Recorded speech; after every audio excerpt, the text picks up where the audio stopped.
I love the strobe lights. I want them. Woke me up a bit. So I hope you guys are not too tired from the big lunch we all had. I'll try to keep it short and simple and have a bit of fun so we have a good time all together. So what I'm going to talk to you about today is an incredible shift there has been in the last 4 years in the way people share information. It's just been incredible.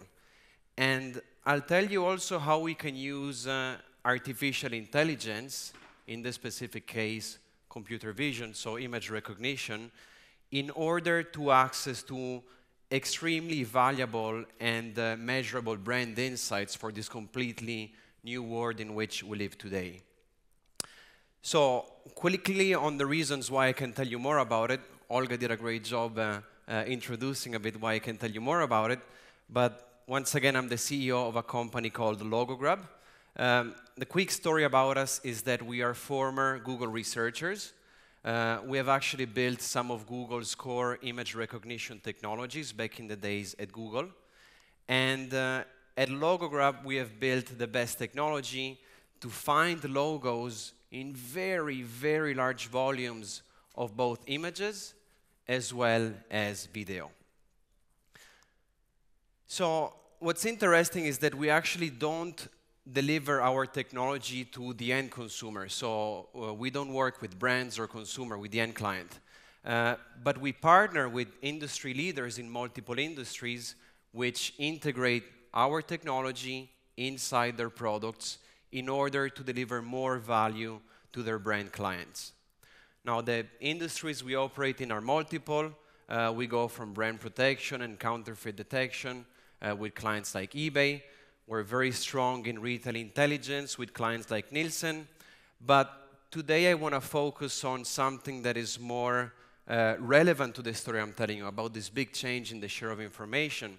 So we're going to look a bit closer at how clients like Brandwatch or Crimson Hexagon, which are a client of ours, use the technology in this completely new world, a new way in which people share information.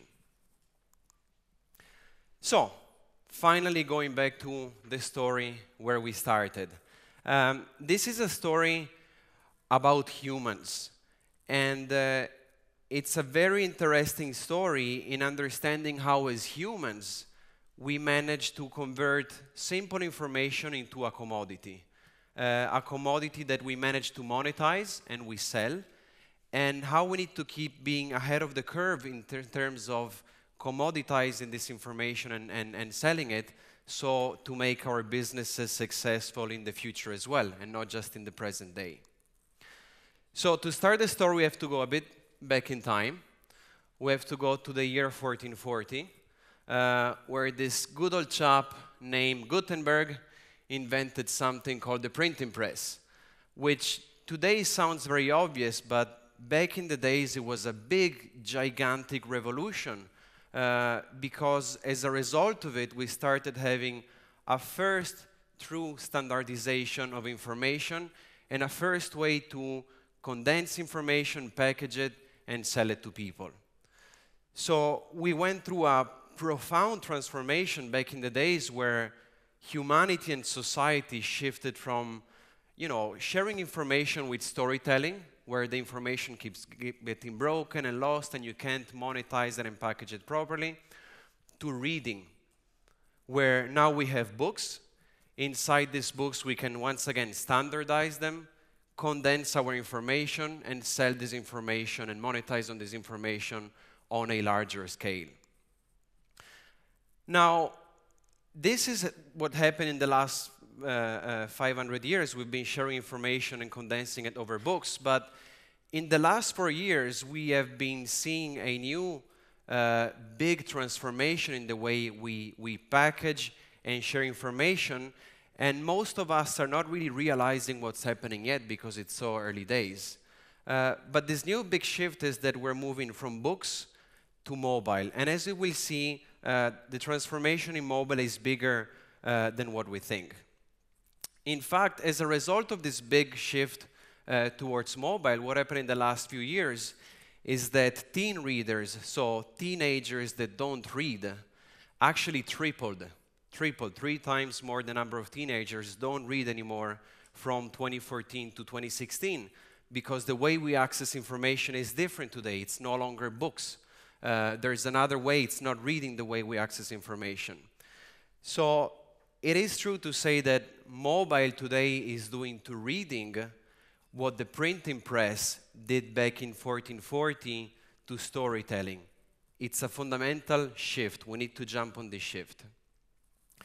Now, it's not just mobile itself that allowed for this big shift in the way we share information and we access information, but it's actually the tools we developed on top of mobile to share information. So as a result of that, today we brought the commoditization of information to a complete new level, where we are truly bombarded every day with tons and tons of information on multiple channels, and filtering content that is relevant inside all this challenge, inside all these channels, has become a real challenge for people. And actually being able today to quickly skim through a lot of information and content and find the relevant information is really become the new skills that we are developing as humans. Now, we are intelligent as humans, so we actually figured out pretty quickly that a great way to condense more information and sharing it with others is by the means of images. And that's because the human brain simply can extrapolate a lot of more data when we look at a picture rather than having to read a long piece of text. And as a result of the shift, the numbers are just incredible. They speak for themselves. While in 2012 we were sharing something like 300 million images a day on social media, today that number is over 3 billion. An incredible growth. There's something going on here. We all need to look into it and figure out how to build our businesses successfully on this change. So, in fact, today, 63% of social media is images. That's what we share the most, more than text and other things. But another interesting piece of data is that whenever we find a brand inside those pictures, actually 83% of the times, the name of the brand is not even mentioned anymore, either in the description or the title or the picture, or there's not even any hashtag relating back to that brand. And this is a problem for brands because they can no longer understand how consumers are interacting with their products. They can no longer access actionable data to understand where they need to spend their marketing money. And so as a brand, as a marketer, as anyone who's building a product that needs to take advantage of this shift, you need to be looking inside images on social channels in order to make sure that you're going to build a successful business for the future. So just a quick few examples of what happens out there on social media inside pictures where the name of the brand is never mentioned inside the text. And keep in mind, that's 83% of the time, most of the times. So you're looking at things like influencers. If you don't see inside pictures, you can no longer see who are those people that really represent your brand and are actually selling your product for you for free. You may want to engage with them. So if you cannot see inside pictures, you no longer know who they are, being passive or active. Or another very important element would be sponsorship. Brands spend tens and hundreds of millions of dollars to place their logo on sports people, on sports events, because they want to associate their brand with success and with innovation and with being extreme. And today, as a brand, if you cannot see where your brand not only is placed during the event, but where it's shared afterwards on social channel, you're missing out on a gigantic piece of the whole game, and you don't know anymore if the sponsorship money you spent is actually generating a return on investment, or you may want to invest on different events next time you're going to go out there and pay a $4 million check for sponsoring the Tour de France, for example.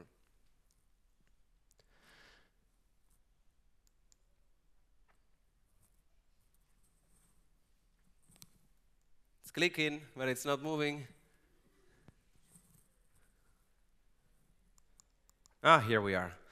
Okay, so some other examples. Actually, I like this one a lot. This is about co-branding opportunities. This is a real case study out of one of our clients using our technology, where Corona shifted massively their advertisement spending because by looking inside pictures that people were sharing on social media with Corona bottles, they realized that people tend to share and use a lot the Corona product when new TV shows are released on Netflix. So there have been some important shift in the spending in terms of advertising for Corona as a result of figuring out that people consume the product a lot when watching new shows that are coming out on Netflix.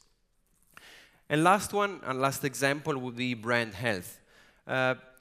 Once again, you want to make sure that people are happy with your brand, that they also share your vision in terms of what you're spending in marketing, and you're not going down the wrong direction, or you may want to be able also to manage potential crises before they explode on the market. Again, kind of the traditional things that people used to do on text, on social media, but text is becoming more and more irrelevant. If you can't see inside images, kind of screwed. So what I want to tell you here today is that the visual age has arrived. The reason why it's here, it's because of mobile. But not just because of mobile, but because it's the result of mobile. Images have become the new norm, the new way we interact. Keep in mind the numbers from before. Teen readers have non-readers, so teenagers that don't read have tripled in the last few years. We consume images and no longer text. So just make sure that you don't ignore this change. Make sure that you act on this change. So if you are a brand, if you're a marketer, or if you're a student that wants to go out and have a successful career in the marketing world or working with brands, make sure to give a lot of attention to images and figure out what's the best way to be successful by looking inside images in this complete new age. I hope I wasn't too boring. Thank you for your time.